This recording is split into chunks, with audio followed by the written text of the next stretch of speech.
Victoria Wood.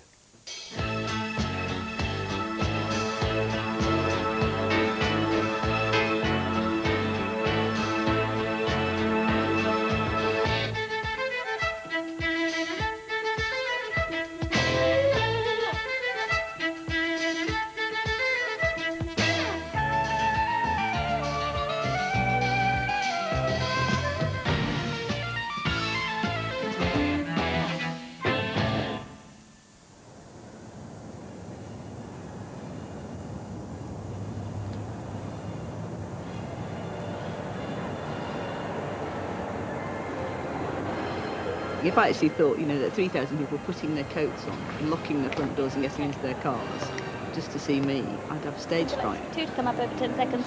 Follow spots to snap on upstage left and announcement. I just really tune myself up to do it because I've got to give out so much energy to all those people and I've got to be ready to do it. Okay, I can't think of any reason not to start. I've wanted to be famous since I was tiny. I come back from before I was 5, wanting to be famous.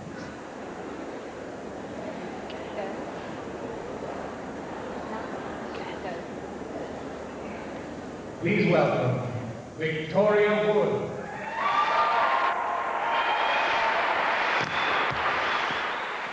You know, this is where I tried to get all those years ago, and now I'm here, and the least I can do is enjoy it, you know, and I do really make the most of it, and I think that gives me an extra edge on the stage.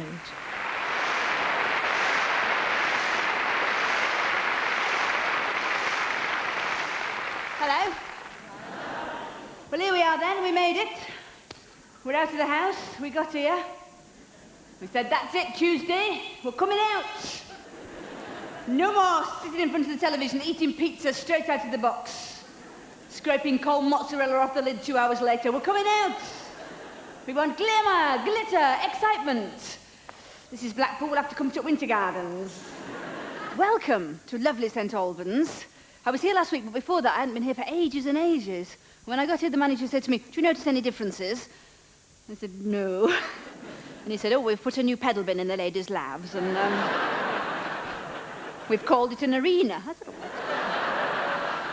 And I got here this afternoon, there's one fan letter waiting for me at the stage door. It said, dear Miss Wood, I will never forget the last time you came to Manchester at the Opera House. We waited for you at the stage door in the rain. You came out, barged past us, got into your car and reversed into my sister's Renault.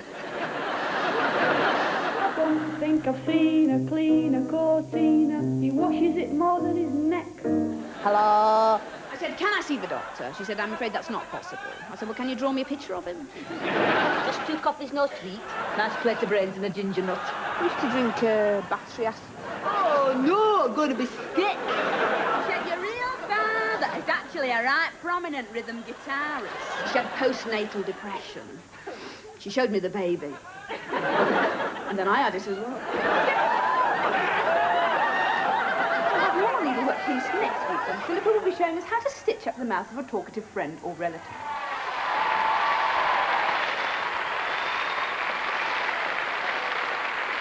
She curtsied, then looking up to the familiar faces in the gallery, kissed her hand. The applause grew deafening, and gradually the people rose in their seats, still clapping. The theatre stood and cheered in front, while Lynn bowed and smiled for an eternity. Victoria Wood was Britain's first female stand-up comedian, and she remains the biggest crowd puller in the country. She was recognised on the television programme New Faces, and went on to sing her comic songs every week on That's Life in the mid-70s. Since then, she's been acclaimed as an actress, a playwright, a TV sketch writer and screenwriter. She's dedicated this year to a national tour, which has its climax next week at the Albert Hall in London. Director Nigel Wattis followed her as she created her one-woman show and took it on the road. But we caught up with her as she arrived in Blackpool, near the beginning of the tour. Well, this is the 3rd weekend, so it's not... No, I'm not nervous now. I'm really, really glad to have got it all together. Leicester was great, Sheffield was great, Ipswich was great. Blackpool, you know, I don't know what it's going to be like. This is the first time I've come away without any children. So this is the first time I've had to leave them both in school, which I feel a bit lousy about. It's much more fun if I can have them with me, but I think it's better for them if they stay behind.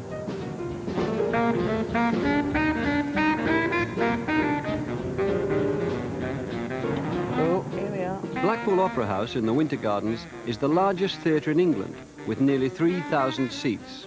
Only 3 solo performers can fill it consistently: Shirley Bassey, Ken Dodd and Victoria Wood. Wood tours with just one old suitcase for her props and makeup. I don't think I've been here before. You know, I think I've done the other one. Which one's this? This is the Opera House. Oh, perhaps I have. Is this the one where they have the ballroom dancing? She has a stage manager and a sound engineer, and that's the entire tour party.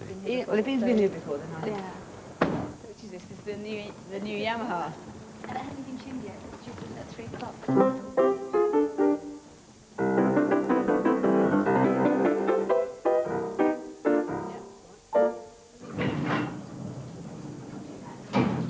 So it's the left. Right. And then your number 1, of course. And it's got a fridge. It's got a fridge. So you've got a cold drink, no wine. I've had that blue suitcase for ages and ages. I've had the folder with the jokes in. I've had since 1983. You know, I've kept a lot of the same things over the years, since I first started working in about 82 or 80. I'm not superstitious, but there's something, I like old things. I don't like to get new things just for the sake of it. I mean, you know, it's nice to have the same things around you.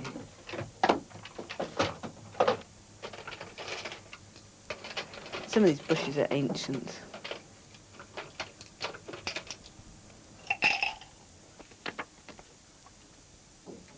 I woke up really, really late this morning, so I'm shouting at my children. Because one of them was being really stupid, you know, he wouldn't get dressed. So I overreacted. I've had him adopted.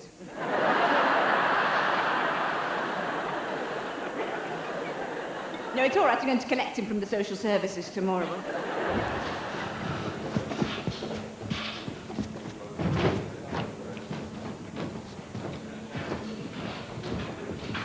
When you go on stage, how much do you, as it were, make up a new character, that you're a different Victoria Wood?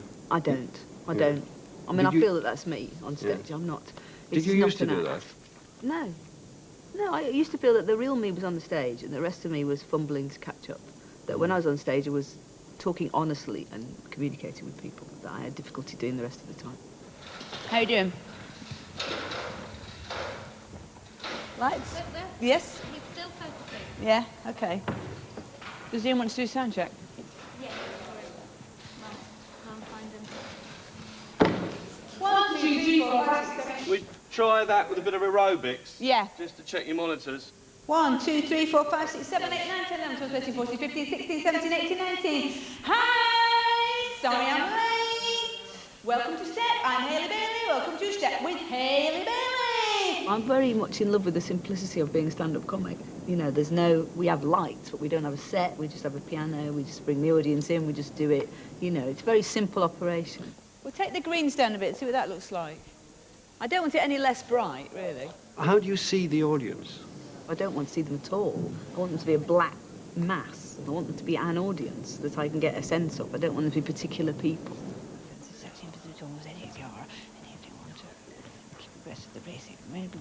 I spend from about 5 o'clock, maybe for an 8 o'clock show, sort of practicing on the stage and walking around, getting the feel of the stage and the shape of the auditorium and going through the songs and warming up my voice, such as it is, and just getting into the mood, because it can be, I'm not wishing to sound like the sad clown, it can be quite lonely because there's nobody else to do it. I've got to do it. It just gives me a feel of the building and the shape of the auditorium. And I like being on stage. I'm stage struck.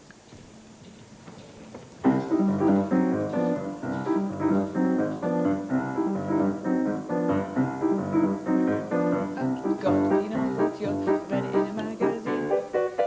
Squeaking, practically antique. I had to feel about 13 on most days. Oh God, I'm such a balmy sod. I really think it's in my cup. But all that they ever seem to say is mistake. Oh, flip, I need to get a grip. I've never let a sneak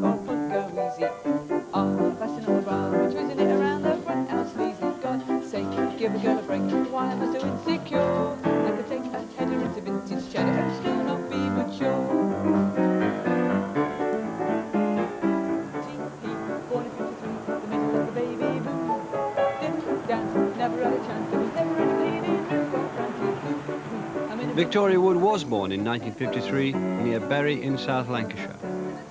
The first of two houses where she grew up was in a terrace on the Tottington Road. My house is that one on the end there with the tree and the roses. My main memory of being in this house has been in that bedroom up there. And I was sitting in bed reading books because I was a compulsive reader even then. I don't remember having any friends. I don't remember anybody coming to the house or anything like that. I just used to play with my sisters mainly. Like the social life hadn't really kicked into gear. And then it never did, because then we went up to this big house on the hill and nobody came to tea at all. We had to bribe people to come and visit because it was a 1.5 mile walk from school.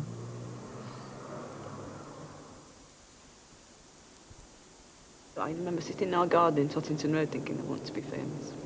I can remember that from before I was 5. It's very, very clear to me. Yeah. And yet there's no way you can... Any word that had been said by somebody or anything I don't you'd remember seen anything. I mean, I don't know if it's partly being the youngest of 4 and feeling, you know, sort of a bit anonymous and wanting to make my mark and feeling that I couldn't really compete with the rest of my family, and so I had to do something different. I had to find another way through. It might be that. And did this, with this idea of being famous, did it communicate itself to the people around you, your friends, your... No, I your never used to brothers tell and sisters? people that. I never told people that.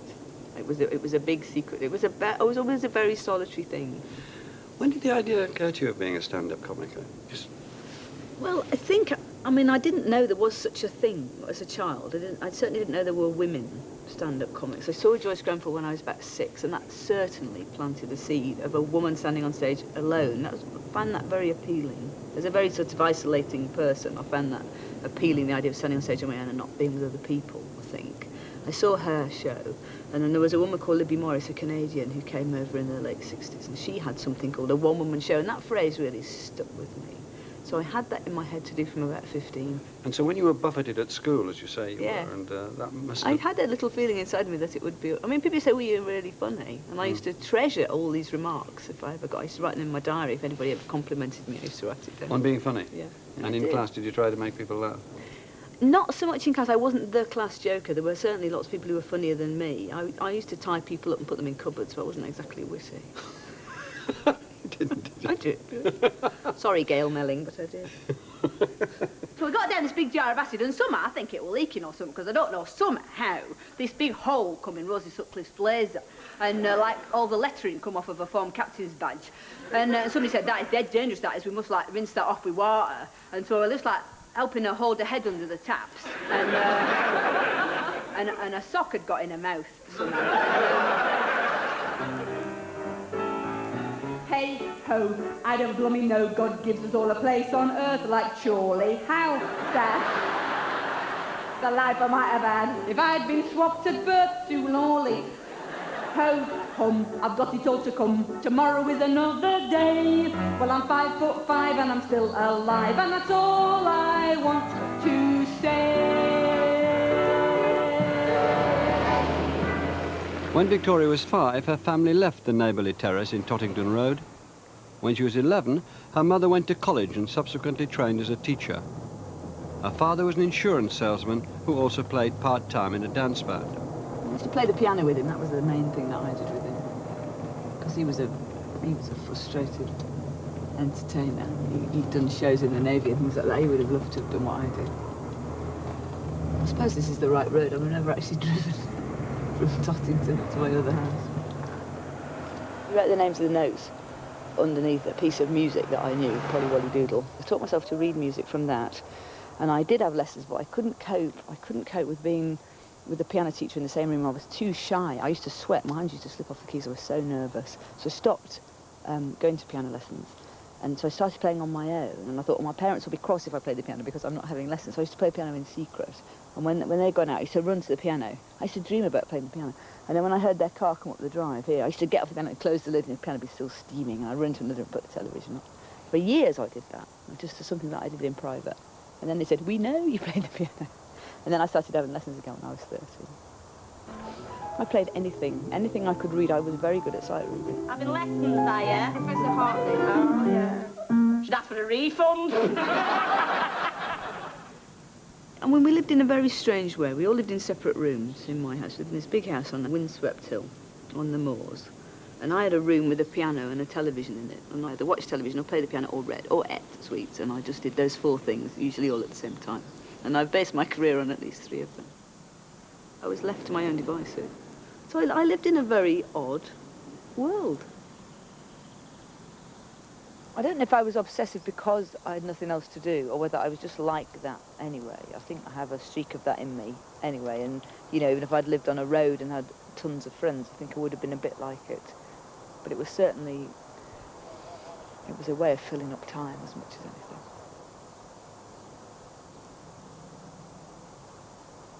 Were you worried that your parents sort of stood back so much or not? No, that's just the way it was.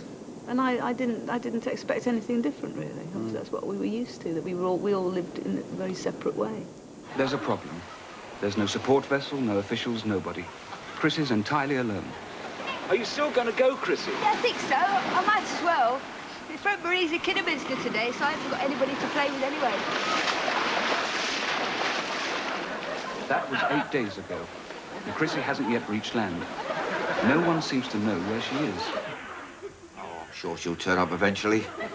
Slow but sure, that's our Chrissy. Yeah, she's probably just swimming about looking for a nice beach. With ice creams and donkeys, you know how kids are. Was it helpfully isolating, looking back? I don't know. It's the way it was, and you know, from this standpoint, it was absolutely fine. You know, I'm all right.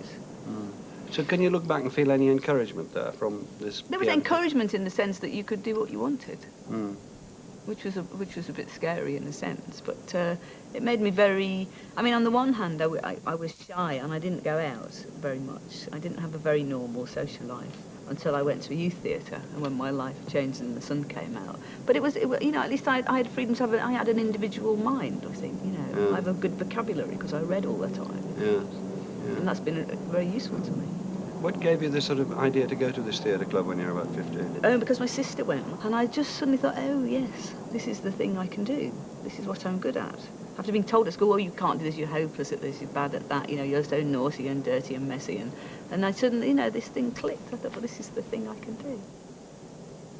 This is The Swish of the Curtain by Pamela Brown. This is my favourite book as a child, and one of my favourite books now, which is about some children who find a disused chapel and start a theatre in it, open a theatre and write all their own shows, songs, scripts, everything, and act all the parts and make all the costumes. Very true to life. And then, of course, they all go on to go to drama school and become famous actors and actresses. And it was my, you know, that was my life. That's what I wanted to do. She took the heavy statue and turned to the applauding audience. What was she expected to do now? Why, of course, behave just as in the word picture she had painted to the others that day at Browcliffe. She curtsied, then looking up to the familiar faces in the gallery, kissed her hand. The applause grew deafening, and gradually the people rose in their seats, still clapping. The theatre stood and cheered and stamped, while Lynn bowed and smiled for an eternity. Marvellous. I mean, you might think that the reality is only a disappointment after that, but really it's not been. It's as good as this, which is nice, isn't it?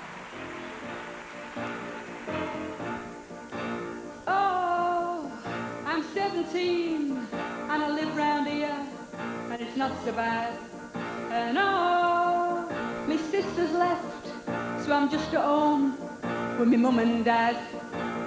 But oh, I'm really looking forward to when I won't be here, when I fly away to a better day. That's my idea, it's my best idea, it's a great idea. And oh, I had this job and it weren't much cop, so I packed it in. And oh, my man went mad, she said, what have you done? Said I packed it in. I just walked out, I packed it in. 'Cause oh, somewhere around the corner and headed straight my way, I can see so clear I won't be here, I'll have a better day, a better day. Does that song come out of something you remember very much of your teen? No, it comes out of how I perceive people to be living at the moment, really. It's not from my own life, where I've managed to achieve a lot of the things I wanted to do, but I'm very aware of a generation of people who have no chance of getting away. That's what their song is about. You see that just... See that around me now, since the 70s and 80s. Sort of these marooned youth, really. I mean, I think, you know, the 70s weren't brilliant, but there was a hint that you might one day get a job or that things might improve, and they did improve, and then they went down again. I mean, to people, it's happened to people twice. People lose hope. Oh, what they say at school and like on the news, it's all a con. 'Cause look at me, I have these dreams and they won't come true. Like they say, dream on. Me mum says that. Dream on, Andrea. Dream on, Andrea. And oh, something set me thinking. This thing my gran would say, we'll win. It'll all begin when a ship comes in. We'll have a better day. Well, I'm 17 and I live round here and it's not so bad. And my sister's left, so I'm just at home with my mum and dad. And oh, something set me thinking, this thing that she would say, we'll win, it'll all begin when a ship comes in. We'll have a better day, a better day, a better day.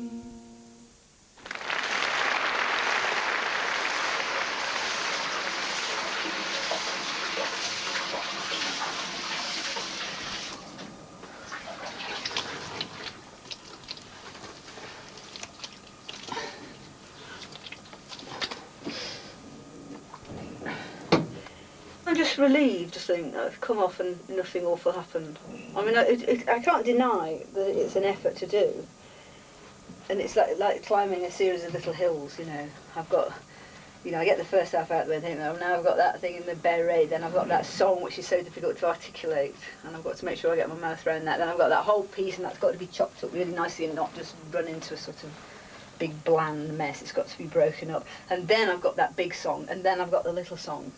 And then, if I get an encore, I've got Barry and Frida. And then I've got the last thing. So it's, you know, it's not like a show you can, you know, it's not like Valdunican in a rocking chair. You can't really sit back on it. So mainly when I come, I think, yes, we did that. You know, nothing terrible happened. I didn't dry. I didn't forget any of the words or anything like that. And then a bit later on, I think, oh yeah, and they laughed, you know, I think about that afterwards. But mainly, I just think, God, you know, get your mascara on, have a wash. Go and sign the autograph. How embarrassing. This will be Jeff then. Hello? Yeah? Hi. It was really good. Yeah. Well, I'm here with the camera crew. Yeah. Don't speak up. Don't speak up. Don't call me Chuchy Bottom. All right then. I've got to go and do this stage door thing.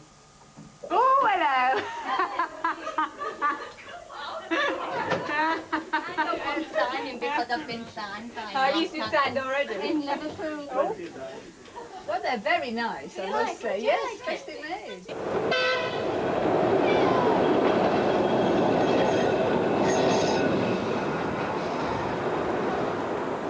People project onto me, they project onto any performer that they see on the television. They have an idea of what they think they're like. And what do you think they project onto you? That I'm nice, they think. I'm not, but that's what they think I am. They think I'm nice and friendly. My husband says they think I'm their best friend, you know. Yeah. And that's fine on the stage. I'm happy to be their best friend. And what do you do for them, do you think? What do you help them through? Well, I mean, like every comedian, it's saying, this is how our life is. And it's a really important part of people's lives in comedy, so it's an important part for everybody. Look, if I go out of the photo, wouldn't that be better? No, I don't want you to crouch down. Oh, don't you? You can beat myself. That's how I am.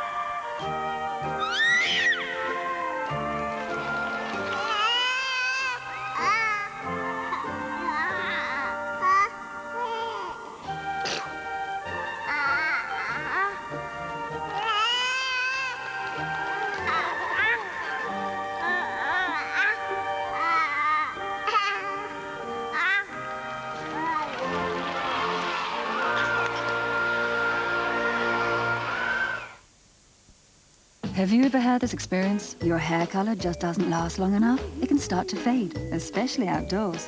But I've discovered Fade Resistant Recital by L'Oreal. Because Recital is fade resistant, the color stays truer. It won't turn brassy and it stays rich from roots to ends. You'll see. It resists fading shampoo after shampoo, week after week. So keep your color truer, longer. Fade Resistant Recital, a new standard in color by L'Oreal. After all, we're worth it.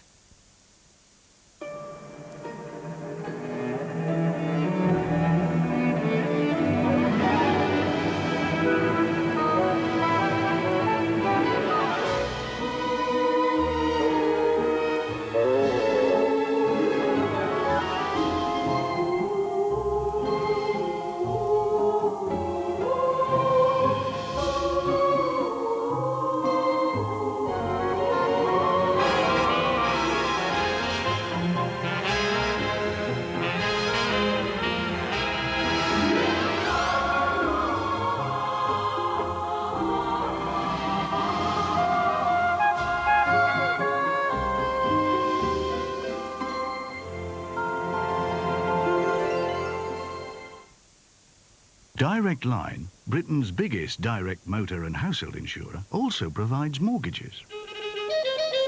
By offering excellent service at a low cost, they're proving to be very popular indeed.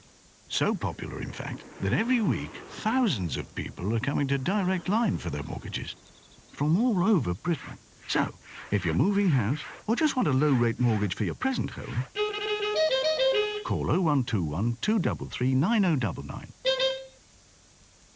Meet my friend, Poonam. Home Pride low in fat, creamy curry sauce. Thick and creamy, just like it should be, but it's low in fat. That's right, low in fat. Curry and rice, top scran. As we say up here in Liverpool, eat up, you're at your aunties. Home Pride low in fat sauces. Authentic flavours from all around the world. Also available in Liverpool.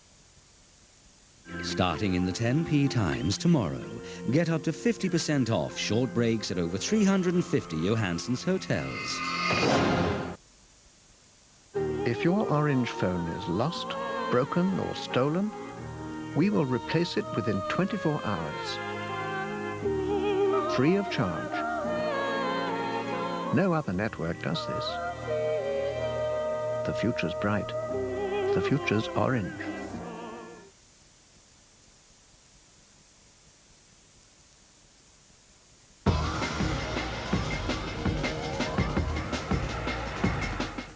Cause this is real life, which is always such a mess, badly designed, under-rehearsed, no proper tunes. We live in real life, which is not a nice address, needs doing up, needs some white paint, needs a few blues. Life is a fan club and I'm not a fan. Victoria Wood started writing her show back in January. In March and April, she performed parts of the new material at a series of Sunday night tryouts at venues close to London, rewriting and adding new material each week.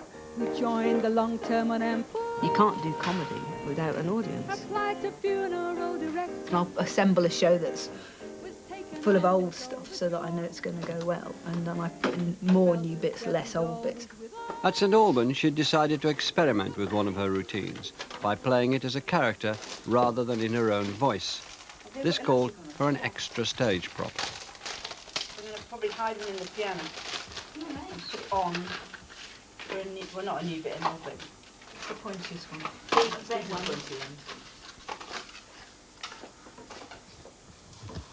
Oh, that's all right. I need more elastic. Well, we knock on the door, and this nurse answers, and she's wearing a party hat. And she's got a glass of formaldehyde in one hand with a cherry in it, and an earlobe in the other. Because I don't know how it happens, there's always something left over. So halfway through the telly light, I'm going to put the hat on, and that's going to transform me instantly into another person. Is that going to be in the first or second That's in the first half. I'll give you a running order, but when I ran through it this morning, it went on forever, the whole thing, so I might have to, snip a bit out. It was 1 hour, 20 minutes when I went right through the whole thing. What was it last week? in the end? I don't know, it felt like forever. About 1:10. Yeah, it was about 1:10. I was terrible because I was night. expecting like Terrible 1:15. Please get me off this stage. I thought to myself, just shut up. I could just hear my voice going, oh, be quiet. Get off this bloody stage, please. 'Cause this is real life, which is always going to be like a toupee, hurting your head, showing the joint. Because in real life, there will always be a knee coming your way, aiming itself straight for your groin. It's a windowless room in the Hotel Bellevue. It's an ass-kicking party thrown specially for me and you.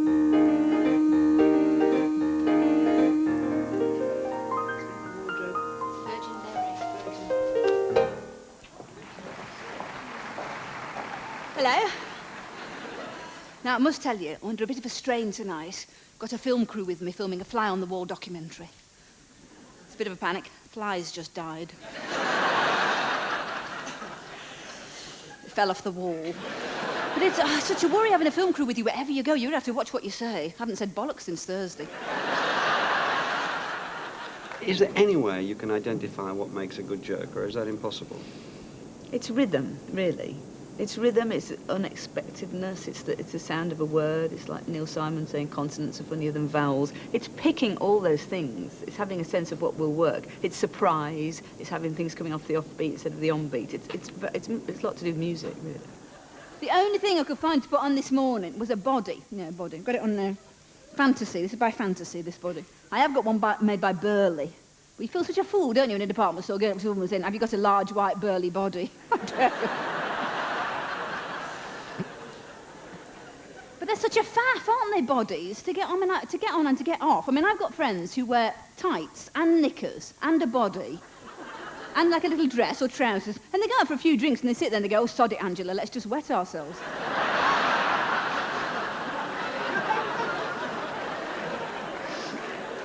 When I first started in stand-up, I used to sit down. I couldn't leave the security of sitting on the piano stool. Then I graduated to standing in the crook of the piano, but I had it around the sides of me, so I had something to hold on to. Then I always had a stand mic, so there was always a barrier between me and the audience. And then I actually relaxed into the freedom of not holding anything, and it makes it much more physical, which I really enjoy.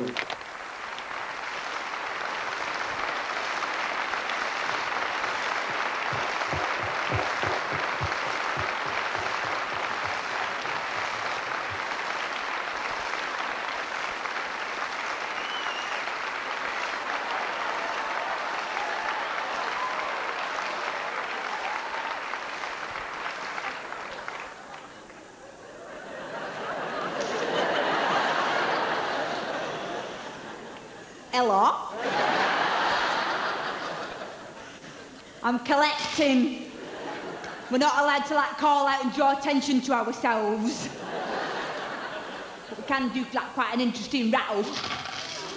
Plus, I'm looking for my friend. Have you seen her? Kimberly. She's really tall, she's really platinum. She had like these hair extensions. Took ages to do, took 8 hours. Well, 4 for each armpit. So she's got this new job now. She's working in a health club and gym, really upmarket. It's converted from an abattoir. So there's loads of hooks for your leotard.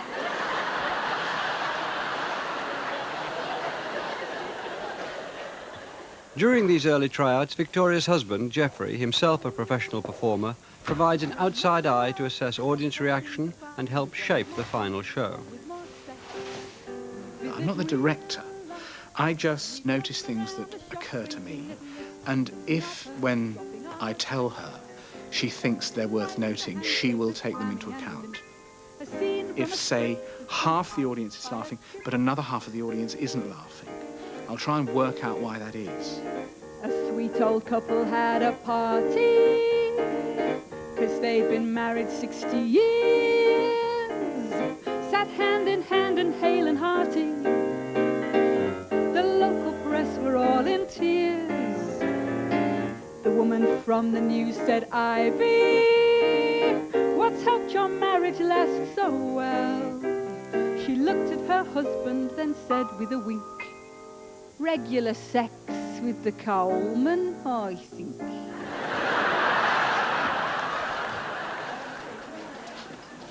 Isn't that brilliant? Yeah, it's all right.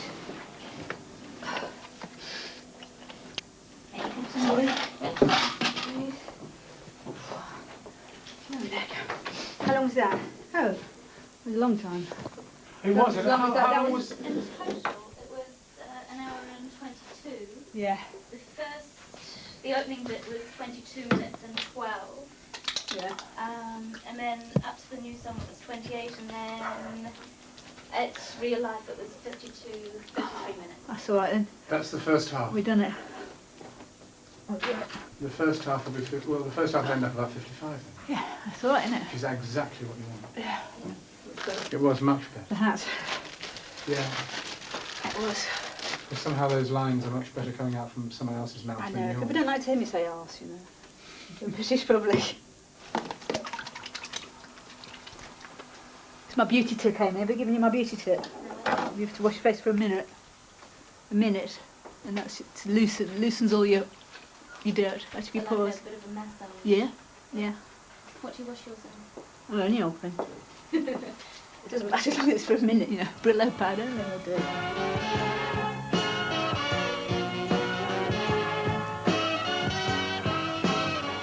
Please welcome Victoria Wood. There's a tin in the office cupboard labelled Lorraine, because I've gone and got engaged again. I wonder what they'll give me. Money would be ideal. Probably be something practical in stainless steel. She just finished at Birmingham University after gaining an honours degree in drama. You would expect her to go on possibly to the Old Vic or somewhere like that, but no. 'Cause on the day I might fade away and be just a veil and a pile of bones. What did you get from university? So you're really glad you went to university? I didn't actually participate because people kept saying, well, you can't act, you know, you have to go and do stage management. You're no good at Chekhov. They were very dismissive. I just went off on my own and played the piano and ate more and just more eating, more songwriting. And to tell you the truth, I don't know what I can do instead.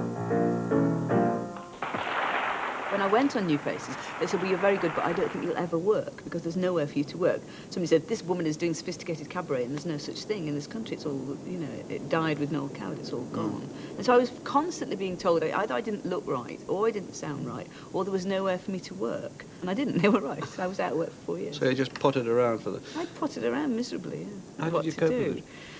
Well, I just, you know, partly apathy and partly stubbornness, really. And then, luckily, I met Jeff, and then that gave me a boost to carry on. But I was really anxious. By the time I was 23, I remember saying to him, I'm 23, and this is all over. You know, I'd had about 4 lucky breaks, and nothing had happened out of any of them. Especially That's Life, which was getting 15 million, and I still hadn't got an agent or got myself together. I'll be back at Social Security, queuing up to be abused, to be listed on a card index, a singer slightly used. Maybe my degree'll come in handy. I've got one, it's just a bit small. It qualified me to drink shandy, and that's all.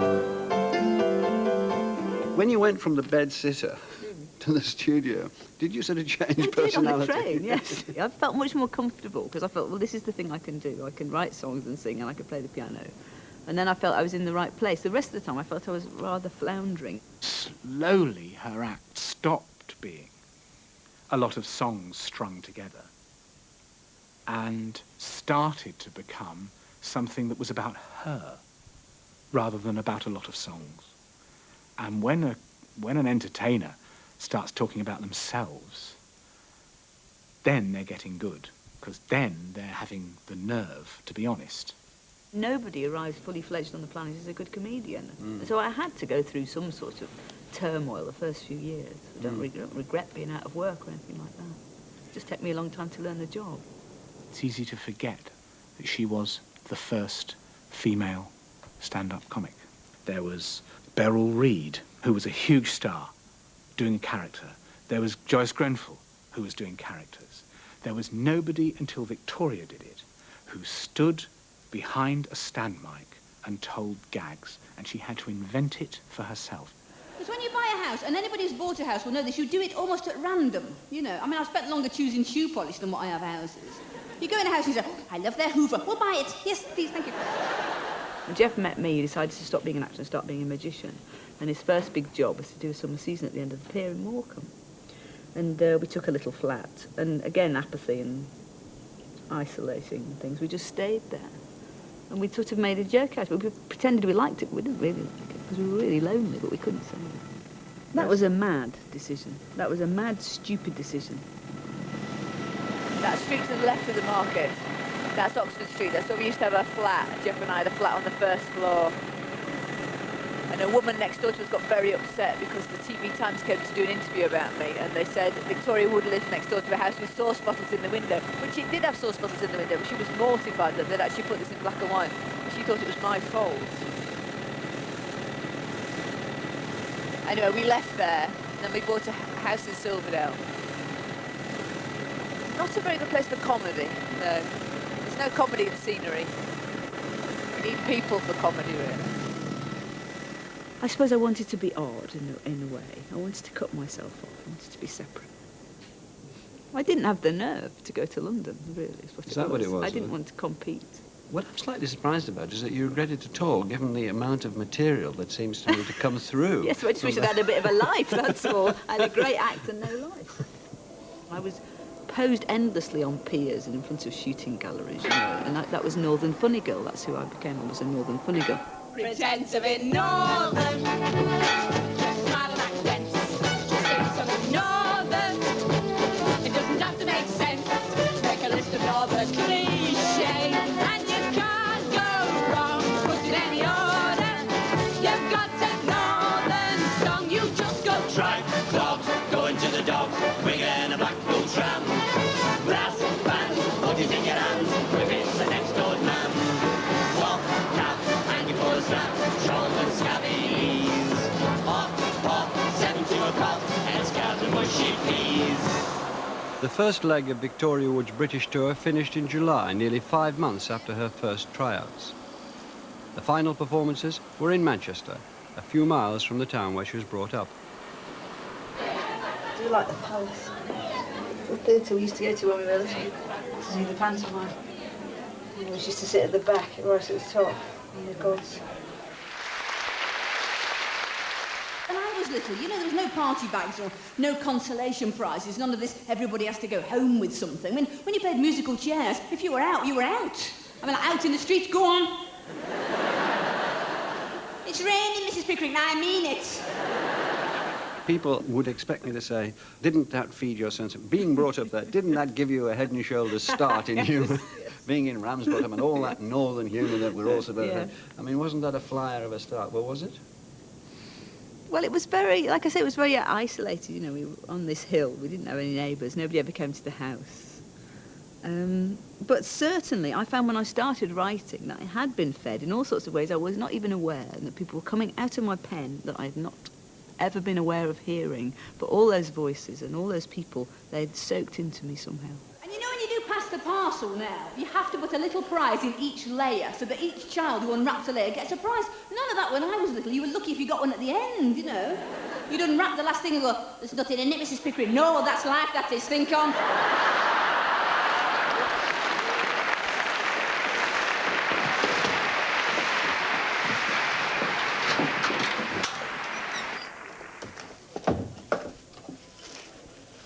Didn't think it'd be like this, did you? Why?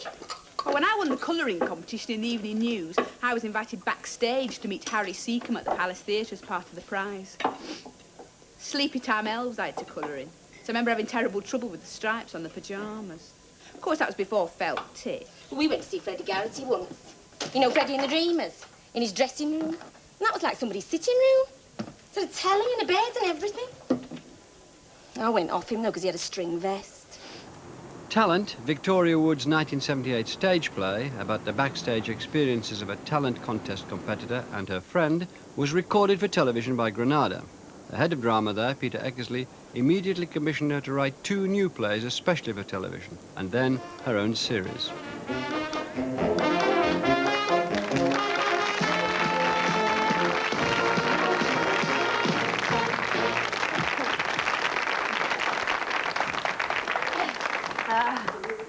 Hi, chaps. Evening. Welcome to Wood and Walters, the comedy show with a difference. It's offbeat, it's zany, it doesn't get laughs.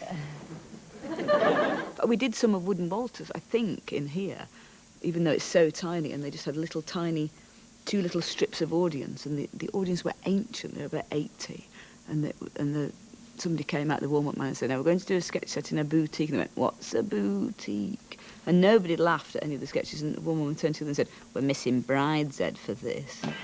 Can I help you? I just wondered if you had these in a 14. You what? This is a boutique, not the Elephant's House. Hey, Eileen, we've got another fatso in. I would set myself up as a victim, and Julie would be the cruel one, and I would be the one who was being cruel to. And I think that was just something that, like, you know, that was my own chip on my shoulder, or my own insecurity about being fat or being northern or whatever that I felt insecure about. I worked through in those sketches, and later on I didn't need to do that. I'm starting to feel quite bad about what I look like. Oh, good. You need an awful lot of material. You need to, I write double, at least double, and throw half of it away, and I think that's the best way to raise the standard. I didn't do that on Wood and Walters because I didn't know you had to. I learnt from that when I came to do Victoria Wood, as seen on TV. Excuse me, sir, like to test? Excuse me, sir, like to test? Oh! What is that? It's an anti-mugging spray, sir. The fact is, Mrs. O, my life seems completely grey, bleak and pointless. Well, yes. Sometimes that's God's way of getting you to enjoy Gardener's World. One of the things that's marked your career is the loyalties that you've had to people you've worked with. What about the relationship with Julie Walters? What I think technically she's admirable. I think she's so clever with her voice and everything. Right, Julie goes into the window and bats about. I mean, that's really funny physically when she actually does it. Hello, there's a pair of shoes in the window. Yes, that's right. We do that because it's a shoe shop. They're a black lace-up, $15.99. Are they? Yes. Can I try them on? On your feet? Yes. All right. Why not?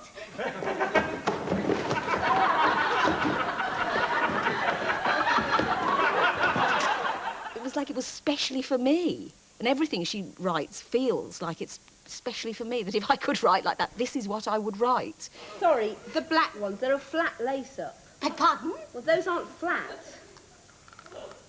Flatter now.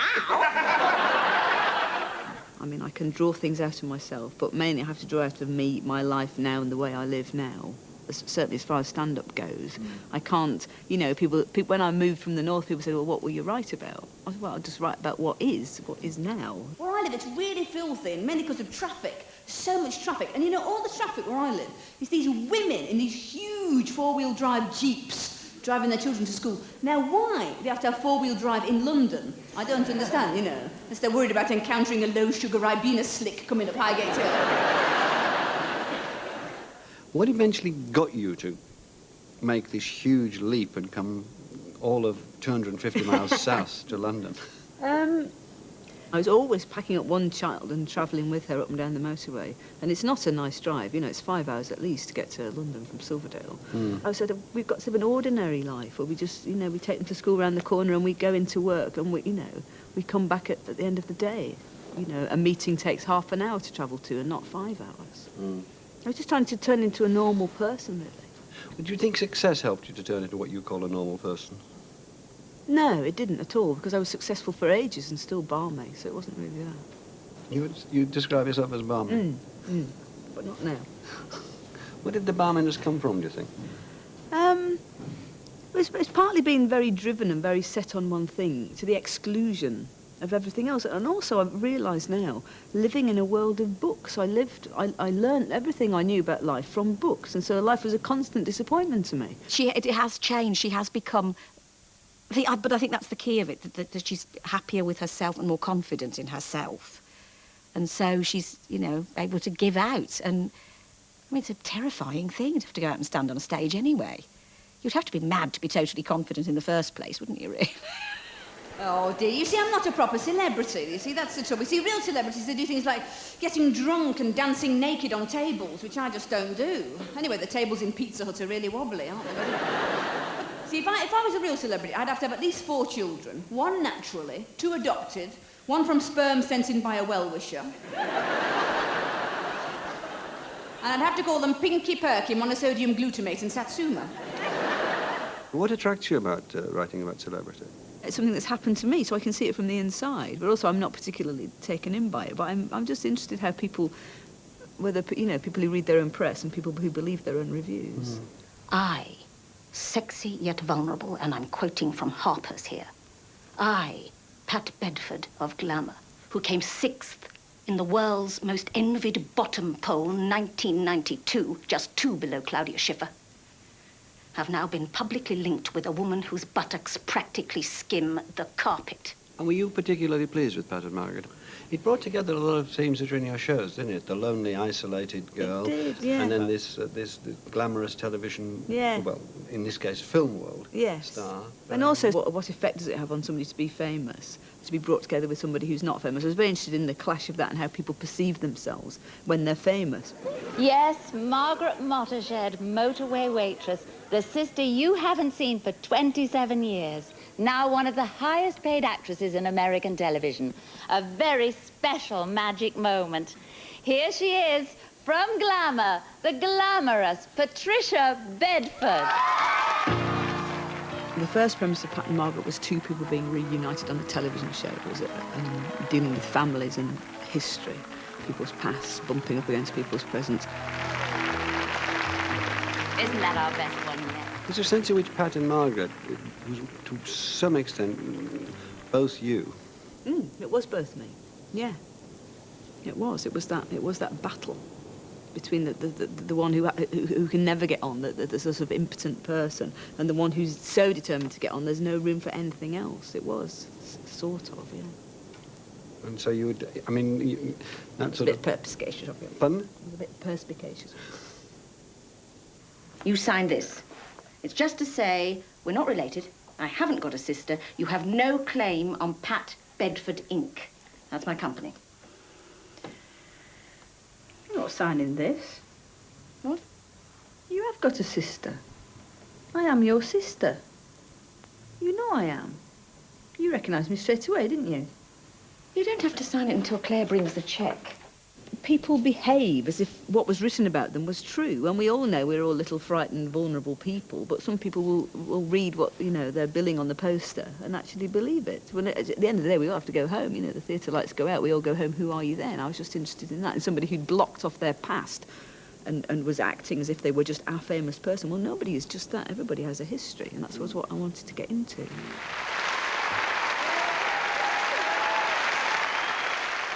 We've got 4 more nights here in Manchester, then we finish, then there's a break for the whole of the summer holidays, and then we pick it up again in Cambridge as a warm for the Albert Hall. This is the middle of July, and I started writing it in the middle of January. I started trying it out at the beginning of March, and I've been on the road since the beginning of May. So it's been a long time. I feel I'm ready for it to finish now. It's been very tiring because most of the time I've commuted home every night, and that has been really tiring because it's very boring apart from anything else, coming back in a car every night and then, you know, getting up at 6:30, 7 o'clock when you've only got back at 1. It's just tiring. But this week I've had a rest because I've been away from home all week, so I'm actually feeling good this week. I'm all right. It's been really good. I haven't got really any complaints about it. I mean, I do get tired because, well, it is lonely. It just is lonely. I mean, I think that's the nature of the job.